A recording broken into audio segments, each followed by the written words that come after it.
Olá, meu querido irmão, prazer estar aqui com você em nosso canal para que nós possamos aqui juntos estudar a palavra do Senhor e vamos aqui continuar em Atos agora, capítulo 4. Concluímos aí o capítulo 3, vamos adentrar agora ao capítulo 4 e no capítulo 4, o que nós veremos? Nós estudaremos hoje do 1 ao 4, tá bom? Dos versículos 1 ao versículo 4. E aqui nós veremos aqui quais foram os efeitos da pregação de Pedro. Lembra que no capítulo 3, então, ele pregou, ele aproveitou aquela oportunidade da cura do coxo e ele começa a pregar a palavra de Deus. Então ele faz a conclusão no capítulo 3. Agora no capítulo 4 nós veremos os efeitos da pregação, os efeitos da mensagem. Nós vamos perceber que aconteceram coisas boas, mas também aconteceu coisas ruins, como consequência de uma pregação fiel à palavra de Deus. Então nós vamos perceber que Pedro e João usufruíram de uma grande alegria, mas também passaram por uns bocados, né, como a gente diz. E aqui no primeiro versículo a gente já vai iniciar mostrando a realidade das perseguições. Meus irmãos, quando o evangelho é pregado, o inferno se levanta. Quando o evangelho é pregado, Satanás ele fica irado. Quando o evangelho é pregado, as hostes espirituais do mal se colocam na frente para atrapalhar e tentar barrar de alguma maneira a mensagem do evangelho e atrapalhar os pregadores. E a gente vai perceber que isso é comum. Nós vivemos num mundo onde existe uma guerra espiritual real. Você não precisa ver com seus olhos Satanás, você não precisa ver com seus olhos os demônios, você não vai ver com os seus olhos os dardos inflamados do maligno, mas você vai perceber. Você perceberá a partir do momento que você viver piedosamente. Como Paulo fala para Timóteo, todo aquele que quiser viver piedosamente, ele sofrerá tribulações, perseguições. Então, é uma consequência natural de uma vida piedosa, uma vida de fé, uma vida de obediência, uma consequência natural são as perseguições. Talvez alguns que abraçam o evangelho da prosperidade, o evangelho mais coaching, vão querer falar para você que se você vive com fé, as coisas vão muito bem. Se você vive com fé, a sua vida financeira vai ir muito bem, sua saúde vai muito bem, inclusive nem gripe você vai pegar. Isso é o evangelho da prosperidade, porque a palavra de Deus deixa claro para nós que quando nós vivemos dentro do centro da vontade de Deus, as coisas vão piorar, as coisas não serão boas, num sentido de ataque, num sentido de perseguição. Nós sofreremos perseguições, nós padeceremos tribulações. E é isso que nós veremos aqui com a vida de Pedro e João. Ninguém pode falar que Pedro e João estavam com falta de fé pelas perseguições que eles estavam sofrendo aqui. Não, pelo contrário, é pela fé deles que eles estavam então sofrendo essas perseguições. Então diz assim o versículo 1, fala assim: e estando eles, Pedro e João, né, falando ao povo, sobrevieram quem? Os sacerdotes e o capitão do templo e os saduceus. Meus irmãos, Satanás, ele usa pessoas para atacar os crentes. Neste caso aqui, a ira dessa liderança religiosa se voltou diretamente então para Pedro e João, que estavam pregando a mensagem do evangelho.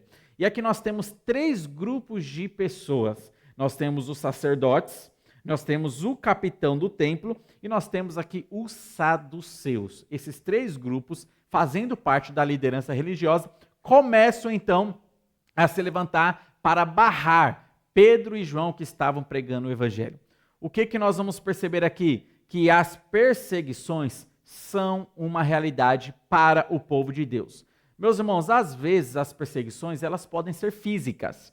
Pode ser física, como os apóstolos sofreram, como nós temos muitos irmãos no Oriente Médio, em países onde o evangelho é proibido de ser pregado, eles sofrem perseguições físicas.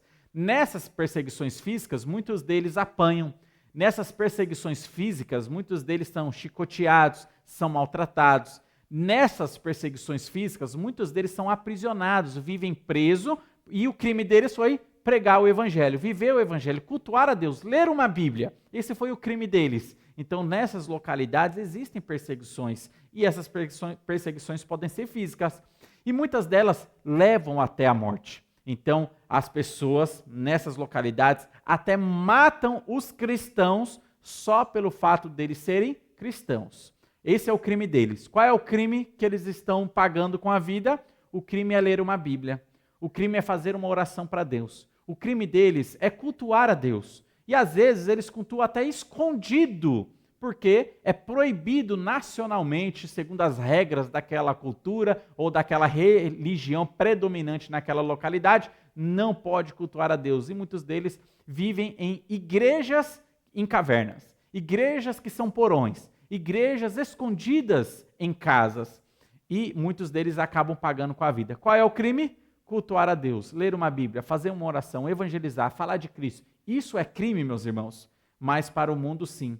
Mas para aqueles que não têm Cristo, eles verão isso como crime, porque de fato o evangelho é confrontativo, o evangelho mostra o pecado das pessoas, e elas não querem que os seus pecados sejam revelados, dessa maneira odeiam a luz, e vão atacar todos aqueles que resplandecem à luz de Cristo.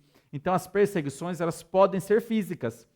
As perseguições, elas também podem ser morais, no sentido de você sofrer piadas, você ser excluído de um grupo de amigos, inclusive até excluído da família. E em alguns casos, pode ser até excluído do serviço, ser demitido pelo fato de ser crente. Essas perseguições no nível moral, elas também acontecem. Então note que as perseguições, elas acontecem. Cada crente vai sofrer a perseguição de um nível diferente. Alguns vão sofrer uma perseguição física. Isso é uma realidade já para os crentes que vivem em localidades onde existe uma outra religião predominante, localidades onde o evangelho é proibido, localidades onde ali o regime político acaba sendo uma ditadura. Então a gente percebe que isso é uma realidade para eles. Em outras localidades onde se tem, pelo menos de fachada, liberdade religiosa, a perseguição ela pode iniciar talvez no sentido moral. Ela pode iniciar no sentido de piadas, quando você está vivendo no seu serviço e você faz a diferença lá, às vezes os seus amigos ou colegas de trabalho vão usar você como exemplo de chacota, fazer piadas de você, fazer piadas das suas escolhas, piada da sua Bíblia, piada da sua fé. Então é uma perseguição moral. Exclusões, isso também pode acontecer. Você é crente, você não vai ficar aqui no nosso meio, e excluindo dessa maneira de uma certa convivência com as pessoas. Segundo a palavra de Deus, nós devemos ficar alegres. Segundo a palavra de Deus, nós devemos ficar felizes quando, pelo nome de Cristo, nós padecemos perseguições. Quando nós sofremos pelo nome de Cristo. Meus irmãos, as perseguições, elas também são espirituais. Satanás, ele não vai ficar de camarote assistindo o povo de Deus pregar o evangelho. Não, ele vai lançar seus dardos inflamados. Satanás, ele vai se apresentar na frente de uma tentativa de fazer com que você enfraqueça na sua fé e dessa maneira você não consiga, fique impossibilitado de pregar a mensagem do evangelho. Ele pode trazer medos para a sua vida. Inclusive, há relatos de crentes que, ao fazer a vontade de Deus, começam do nada a ter uma grande dor de cabeça. Eu já ouvi relatos de irmãos em Cristo que estavam prontos para sair para evangelizar com data marcada, hora marcada, na casa de fulano, que ia falar de Cristo, e do nada, repentinamente, aquela dor de cabeça extrema. Qual a conclusão que a gente chega nisso? Meus irmãos, isso pode ser fonte espiritual. Satanás ele pode atrapalhar dessa maneira também, para que o crente fique desanimado, para não pregar o evangelho. Ele traz desânimos para o crente. E se nós abraçarmos os seus dardos inflamados, a gente vai ficar então de uma maneira cativa e não vamos conseguir pregar o evangelho. Então essas perseguições acontecem, física, moral, política e espiritual também. Essas perseguições elas podem acontecer. A gente pode perceber que existem perseguições num nível de que estão tentando tolir, estão tentando varrer o cristianismo da educação, da política, da faculdade, das escolas, das artes, da ciência, estão tentando varrer o cristianismo. Por quê? O cristianismo, meus irmãos, ele é um conservador. Ele é um sal que vai evitar com que a carne ela entre em estado de putrefação. É por isso que nós somos chamados de sal da terra e luz do mundo. Então o sal ele tem essa propriedade de conservar para que a maldade, né, a podridão não cresça. E se os cristãos estão nesses ambientes da política, se os cristãos estão fazendo a diferença no ambiente da educação, da escola, da saúde, todas essas áreas da ciência, do entretenimento, se os cristãos estão presentes lá, com certeza a podridão não vai crescer. Mas qual é o intuito, muitas vezes, de varrer os cristãos dessa localidade, tirar os cristãos da política, da educação, da faculdade, de todas as áreas? É para que eles tenham liberdade, sem o sal conservador, eles tenham liberdade, então, de viver em todos os seus pecados. E a Bíblia chama de pecado. A Bíblia define o que é pecado, ela aponta o que é pecado, ela vai nomear, inclusive, os pecados.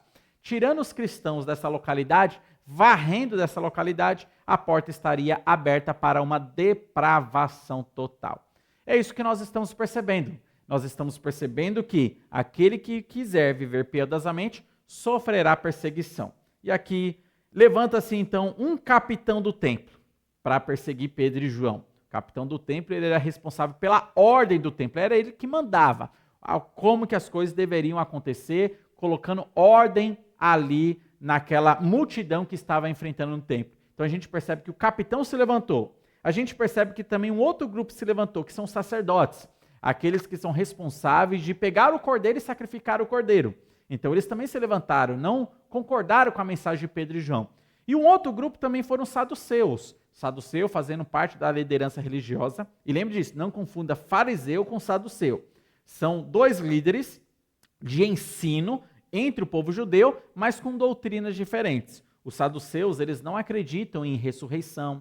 Os saduceus, eles não acreditam em espíritos, né, em anjos. Eles não acreditam nessas coisas. E eles se levantaram, porque Pedro e João falando de ressurreição, Pedro e João falando aí de coisas espirituais, então eles também se levantaram. Então grave muito bem. Capitão do templo, sacerdotes e também os saduceus se levantaram. Olha só o versículo seguinte, o versículo 2, diz assim: doendo-se muito. Olha só, eu achei muito interessante como esse versículo começa. Eles estavam dodóis, meus irmãos. Esses grupos aqui, o capitão estava dodói. Os sacerdotes estavam dodóis. Os saduceus estavam dodóis. Doendo-se muito de que ensinassem o povo e anunciassem em Jesus a ressurreição dos mortos. Olha só que interessante, eles estavam doendo-se. Quais eram os motivos? 1, eles estavam ensinando o povo. 2, eles estavam anunciando Jesus. 3, estavam anunciando a ressurreição dos mortos. Esses são os 3 motivos que eles estavam dodóis. E eu achei isso interessante porque a Bíblia aqui nesse versículo aponta 3 motivos. Ensinavam o povo, anunciavam Jesus e falavam da ressurreição dos mortos. E esses 3 motivos afetavam de uma maneira íntima os 3 grupos de pessoas. Lembra aí quem se levantou? O capitão do templo, os sacerdotes e os saduceus.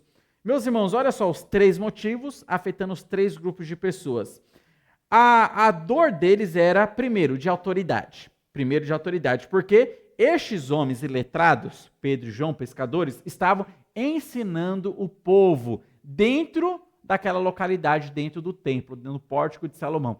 Isso machucou muito profundamente o coraçãozinho do capitão do templo, porque era ele quem mandava, ele quem tinha autoridade. Opa, está acontecendo algo aqui que não está debaixo da minha autoridade. Estão ensinando o povo. Isso aí é minha responsabilidade de direcionar o povo, falar onde o povo tem que ir, onde tem que se direcionar. Eu tenho que mandar a ordem no local. Então perceba que ensinar o povo afetou o coraçãozinho aqui emocionalmente, o capitão do templo. Ele ficou dodói, como a expressão da Bíblia usa aqui. A outra dor era uma dor messiânica, entender quem era o Messias. Por quê? Pedro e João estavam anunciando Jesus. Esse era o outro fator que é apresentado aqui, anunciando a Jesus. E quem que ficou dodói por estar anunciando a Jesus? Nós temos aqui os sacerdotes. Aqueles que são responsáveis em pegar o cordeiro perfeito e sacrificar, estes mesmo não reconheciam que Jesus era o cordeiro de Deus. E os discípulos estavam ensinando que Jesus é o Cordeiro de Deus, ele é o Messias. Então eles ficaram machucados emocionalmente, eles ficaram dessa maneira dodóis ficaram feridos, angustiados e magoados, porque Pedro e João estavam apresentando um outro cordeiro. Não eram sacerdotes que estavam apresentando o cordeiro, mas Pedro e João. Então eles não gostaram disso e também se levantaram para perseguir Pedro e João. E um outro motivo também é que Pedro e João estavam ensinando sobre ressurreição de mortos. E aí nós temos um outro grupo se levantando porque ficou dodói doutrinariamente, que são os saduceus, porque os saduceus não acreditam na ressurreição dos mortos. Os saduceus não acreditam que haverá ressurreição. Os saduceus não acreditam em anjos, em espíritos, em coisas desse sentido. Então eles também se levantaram e falaram: estamos dodói doutrinariamente porque vocês estão pregando aquilo que nós não cremos e nós queremos ensinar para o povo uma outra doutrina. Então eles se levantaram e eu achei interessante que 3 motivos e 3 grupos de pessoas aqui e a maneira que eles então foram afetados. A perseguição, meus irmãos, o evangelho ele vai machucar. O evangelho vai deixar muita gente dodói, porque o evangelho fala e acusa e aponta na cara: você é pecador, você merece o inferno e você precisa de uma salvação, você precisa se arrepender. E a salvação é Cristo, você é incapaz de se salvar, você está impossibilitado de trazer salvação para si mesmo. E a salvação só está em Cristo, você precisa receber essa salvação. Isso machuca o ego das pessoas, porque as pessoas não gostam de se sentirem pecadoras, elas não gostam de saber que uma prática que elas fazem, a Bíblia chama isso de pecado, elas não gostam disso, elas querem ter liberdade. Elas não gostam de saber que um dia elas vão prestar contas diante do juiz, elas não gostam disso, elas acham que são donas do seu nariz e não devem nada para Deus, não devem nada para Deus, então elas não gostam de ouvir a mensagem do Evangelho. Elas não gostam de saber e de ouvir que existe um inferno que está ali pronto para receber todos aqueles que não querem crer em Cristo. Isso é uma mensagem muito dura, muito ruim, eu não gostei disso. Perceba que o evangelho ele machuca, o evangelho é confrontativo, mas é a verdade, meus irmãos. O evangelho é a verdade e tem que ser pregado. A nossa fé, a nossa Bíblia proclama isso. Nós temos que pregar a mensagem do evangelho e esse evangelho vai fazer muita gente dodói. Como esses homens ficaram? Maduros, homens maduros, capitão do templo, capitão, não é qualquer pessoa não, sacerdotes, saduceus, pessoas estudadas, influentes, estavam aqui dodóis, porque o evangelho estava sendo pregado, o evangelho estava sendo anunciado. Olha só o versículo 3 aqui. E lançaram mão deles quem? Pedro e João, e os encerraram na prisão até o dia seguinte, pois era já tarde. O que eles fizeram? O capitão do templo foi lá, mandato dos sacerdotes, a mandato dos saduceus, esses 3 grupos, e pegaram Pedro e João e o prenderam. O prenderam no intuito de julgar no outro dia. Prenderam eles, sem mais, sem menos, foi lá e prendeu porque não gostei. Né? Então, eu não gostei que falaram mal de mim, não gostei da mensagem do evangelho que estavam pregando, então eu vou censurar. Então eu vou bloquear as redes sociais aqui de Pedro e de João, eu quero calar a boca deles. É assim, meus irmãos, quando o evangelho é pregado, quando a verdade é dita, pessoas se levantam dodóis desta maneira. E aqui nós temos então esses 2 apóstolos sendo aprisionados simplesmente porque estavam pregando o evangelho. O crime deles foi esse, pregar o evangelho. Para concluir o versículo 4, muitos, porém, dos que ouviram a palavra, creram e chegou o número desses homens a quase 5.000. Meus irmãos, estes homens foram presos, Pedro e João foram presos, mas a palavra não ficou aprisionada. O resultado foi esse, a conversão. 5.000 homens, 5.000 pessoas se converteram mediante esta pregação, mediante esse milagre que aconteceu. A curiosidade fez com que muitas pessoas fossem até Pedro e João, ouviram da pregação a explanação do evangelho, e ainda que o reboliço aconteceu pela resistência, né? Ainda que o reboliço aconteceu pela liderança religiosa e prenderam Pedro e João, o resultado foi que 5.000 pessoas se converteram. Meus irmãos, o evangelho, ele de fato ele faz a diferença. O evangelho, quando ele é pregado, ele faz a diferença. Não importa se o crente ele está livre ou está na cadeia. Quando o evangelho é pregado, ele liberta pessoas. Esses 2 foram presos, mas 5.000 foram libertos. Você percebeu isso? 2 crentes foram presos, só que 5.000 foram libertos das garras da condenação, das garras do pecado, das garras de Satanás. 5.000 ficaram livres. 2 foram presos, mas 5.000 agora ganharam liberdade espiritual, salvação em Cristo Jesus. Porque o Evangelho é uma carta de alforria, é uma mensagem de salvação e libertação, trazendo regeneração para todo aquele que crê na mensagem de Jesus Cristo. É isso que nós temos, uma palavra poderosa para livrar, uma palavra poderosa para trazer livramento, salvação e uma tão grande salvação que é essa que Pedro e João estavam pregando e é essa que nós estamos aqui analisando nas Escrituras Sagradas. Eu espero que essa mensagem esteja te abençoando, esses estudos. Nós daremos ainda continuidade nas próximas lives e vamos continuar agora aí, a partir do versículo 5, ainda do capítulo 4, e vamos indo até nós, se assim Deus permitir, chegarmos ao final do livro de Atos. Então você percebeu que a gente tem muito chão para percorrer, tá bom? Nós estamos indo devagar. Eu não quis trazer mensagens atropeladas, então a gente está indo versículo por versículo, analisando cada tema, para a gente tirar lições preciosas daqui. Que Deus abençoe grandemente sua vida, sua família, continue nos acompanhando nos nossos estudos.